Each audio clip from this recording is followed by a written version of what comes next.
Xo'p, IP adresni hisoblaymiz. Bizga bitta adres berilgan bo'lsin. Buni topishimiz kerak. Network adresini, yani first, last, broadcast adresini topishimiz kerak. Xo'p, bizda bitta cho'tki qoida bor. Birinchi qiladigan ishimiz 256 dan maskasini ayiramiz.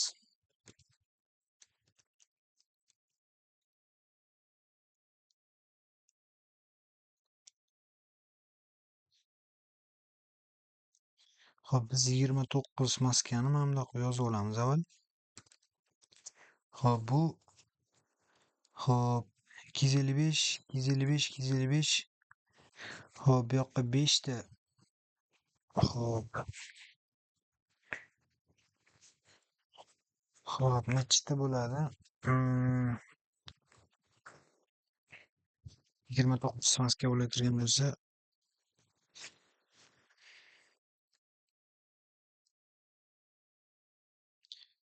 xo'p,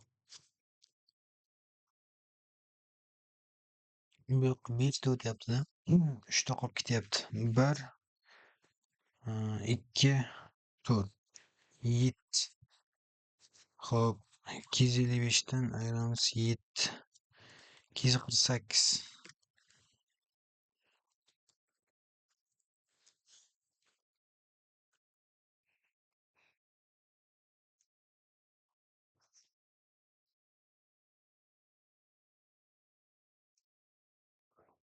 Demak, biz 29 maskani mana shunaqa ko'rinishda yozib oldik. Endi 256 dan ayiramiz 248 da. Bunda xo'p, necha chiqadi? Xo'p, 8 chiqadi. Demak, 8 ta har bitta subneti 8 tadan ketadi. Bu qanday bo'lishi mumkin? 8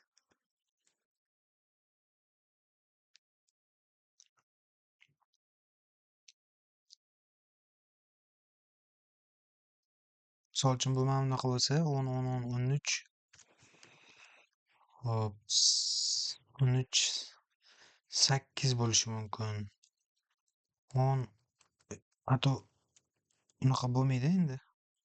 10, 10, 13 va IP adres boshqacha nimada turibdi.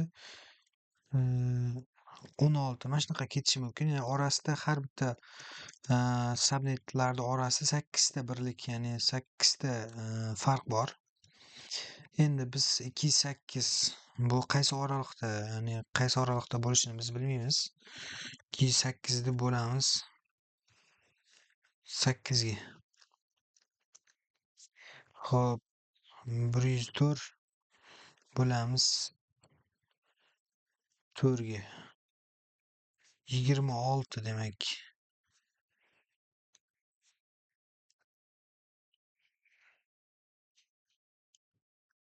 26. Xo'p, 26 bo'lsa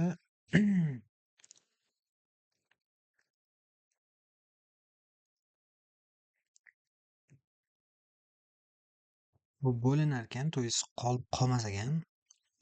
Bu bo'lingani uchun demak, bu mana shunaqa ko'rinishda bo'ladi. 208. Xo'p. Misol uchun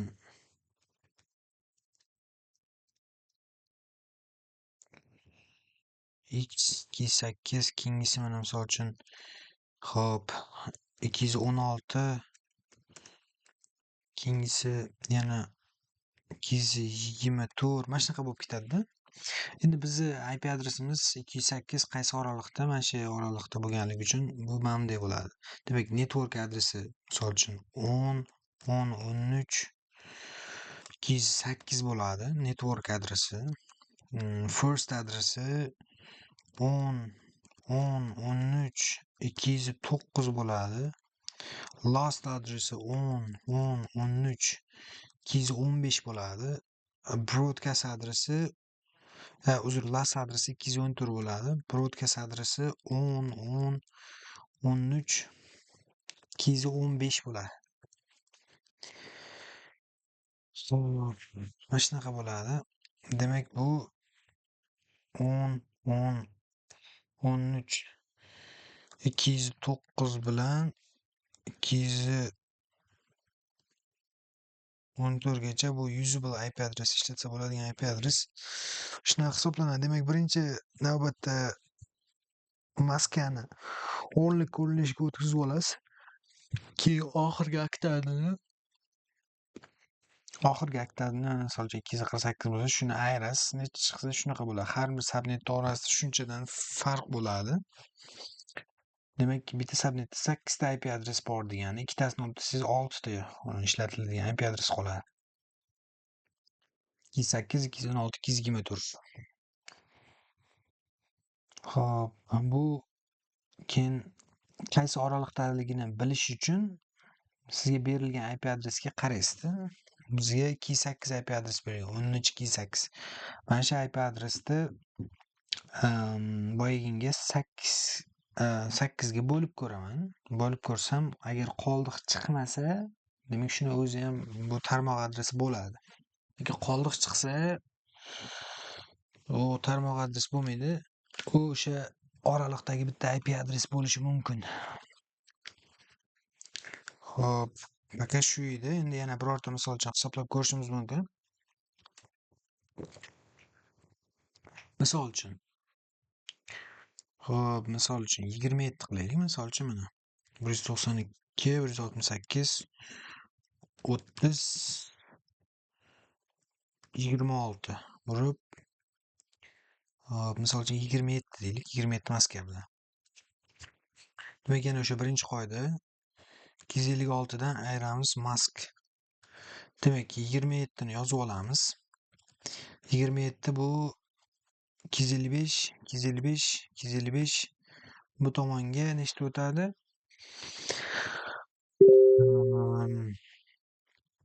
3 ta o'tadi. Demak, 192, 192, 132, 224. 224 bo'ladi. Xo'p, 128, 64, 32 da. 224 bo'ladi. Endi 256 dan ayiramiz 224 ni. Bunda necha chiqadi? Xo'p.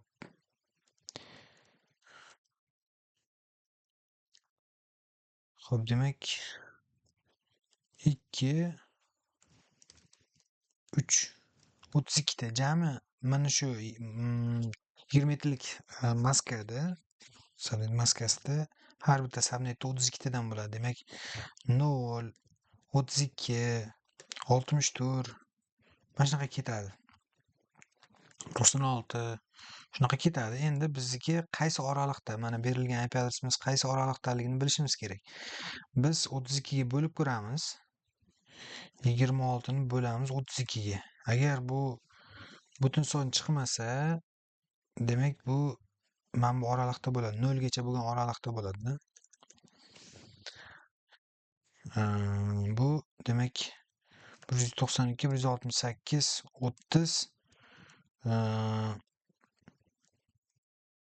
0, 30, 0 mana shu tarmoqda bo'ladi. Mana 27 mana shu tarmoqda bo'ladi. Bu tarmoq adresi. Endi birinchi IP adresi mana bu bo'ladi. 192, 168, 31. Bu birinchisi. Oxirgisi 30, 32 desak bo'lmaydi. 31 desak 30 bo'ladi. 31 broadcast bo'ladi. 192, 168, 30. Xo'p, 31 broadcast bo'ladi.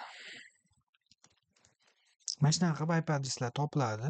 Birinchi maskani o'nlik ko'rinishga o'tkazib olasiz va oxirida qolgan o'sha aktadda qolgan